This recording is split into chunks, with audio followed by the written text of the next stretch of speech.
Salut et bienvenue dans cette nouvelle vidéo de formation sur Word. Aujourd'hui, nous allons voir les références bibliographiques selon la norme APA. Les références bibliographiques sont un élément très important dans un document scientifique, que ce soit un mémoire, une thèse ou tout autre. Et de nos jours, aujourd'hui, nous utilisons la norme APA, APA qui signifie American Psychological Association.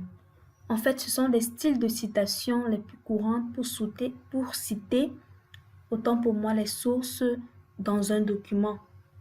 Et l'édition la plus récente, c'est la 7e édition.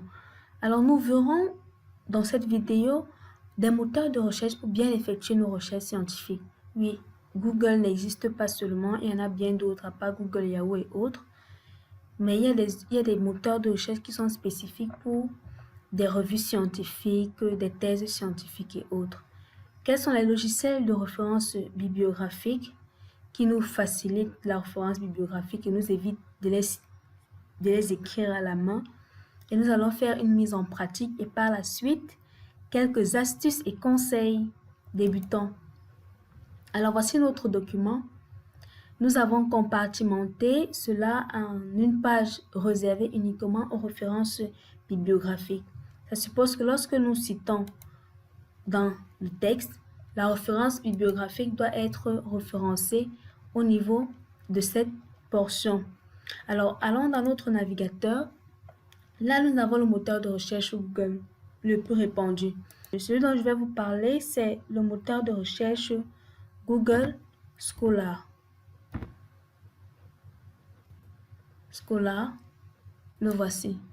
Alors, ce moteur de recherche, comme je l'ai dit, vous permet de rechercher des revues qui sont vraiment scientifiques, des contenus consistants, des contenus qui ont de la valeur, si on peut le dire ainsi. Alors, nous allons faire une petite recherche. Nous allons apprendre, oui, mais comment de Philippe Mérieux. Et nous validons. Comme vous voyez, ça nous propose des documents scientifiques concernant le livre de Philippe Mérieux. Alors, vous voyez ces deux petites coches-là. Lorsque vous cliquez dessus, elles vous donnent en fait la référence de ce document selon la norme APA, selon la norme ISO 690, selon la norme MLA.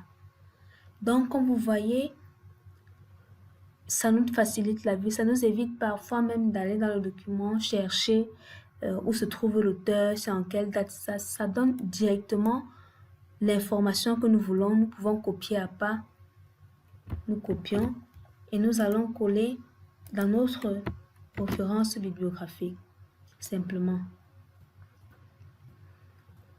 Alors, le deuxième point, c'est les logiciels de référence bibliographique.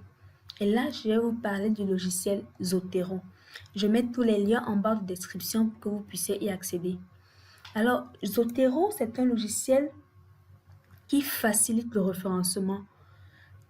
Vous le téléchargez ici. Par la suite, vous installez le plugin, comme vous voyez ici.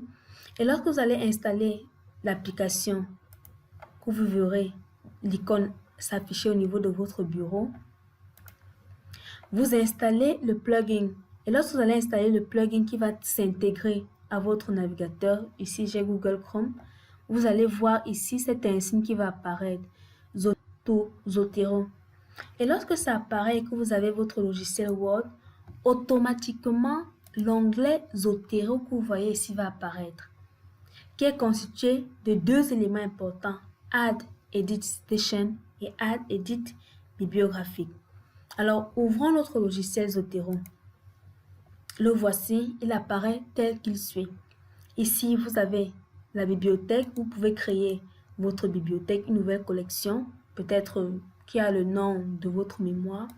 Et ici, ça répertorie toutes les recherches que j'ai effectuées et dont j'ai lié avec le logiciel Zotero à partir de mon navigateur, comme vous le voyez.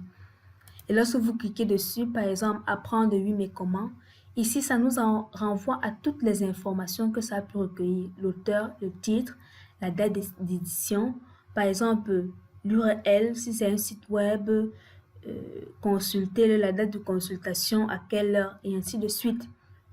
Alors, nous allons faire une phase pratique. Revenons au niveau de Google.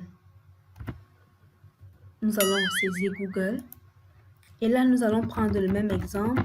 Apprendre, oui, mais comment? Philippe Mérieux.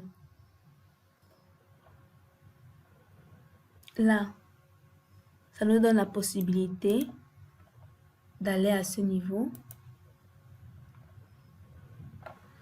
Supposons que nous voulons prendre la référence bibliographique de ce site. Il suffit seulement de cliquer ici. Vous voyez, lorsqu'on clique directement, ça s'enregistre dans la bibliothèque qui est au préalable sélectionnée. Nous revenons ici et voilà ça qui s'affiche ici. Apprendre, oui, mais comment? Broché par Philippe Mérieux. Et lorsque nous revenons dans notre document Word et que, supposons à ce niveau, nous avons besoin de faire apparaître ces citations, nous mettons notre curseur à l'endroit où nous voulons faire apparaître la correspondance. Nous cliquons sur le menu Zotero, Add Edit Citation. Là, il suffit d'écrire, apprendre directement. Ça apparaît dans notre bibliothèque ainsi que la référence bibliographique selon la norme APA. Comme vous le voyez, vous validez. Et maintenant, au niveau de référence bibliographique, vous cliquez sur Add Edit Bibliographie. Quand vous cliquez dessus, directement, il apparaît sa référence. Et si vous avez plusieurs documents ainsi, cela va apparaître par ordre alphabétique comme le désire la norme APA. Nous allons faire un autre test. Nous allons prendre apprendre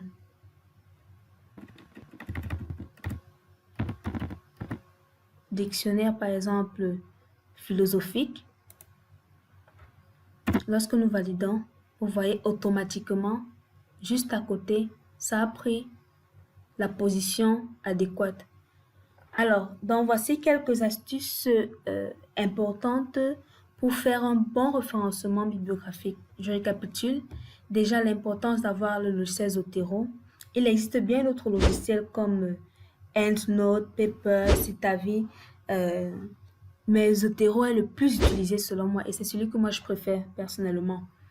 Donc, comme moteur de recherche, il y a le moteur de recherche Google Scholar qui vous permet de faire vos recherches scientifiques. Comme logiciel de référencement, de référence bibliographique, il y a le logiciel Zotero qui permet, après installation du plugin, directement de choisir. Mais ce n'est pas dans tous les cas que ça donne.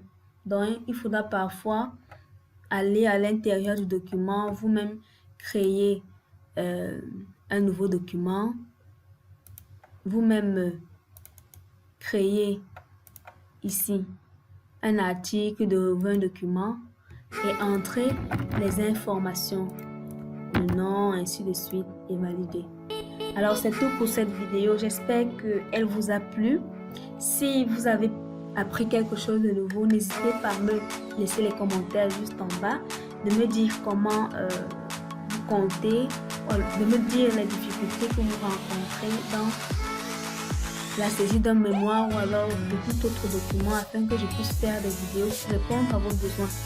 Surtout, n'hésitez surtout pas à vous abonner, à partager pour partager plus de vous. Merci, sur ce, je vous dis à la prochaine.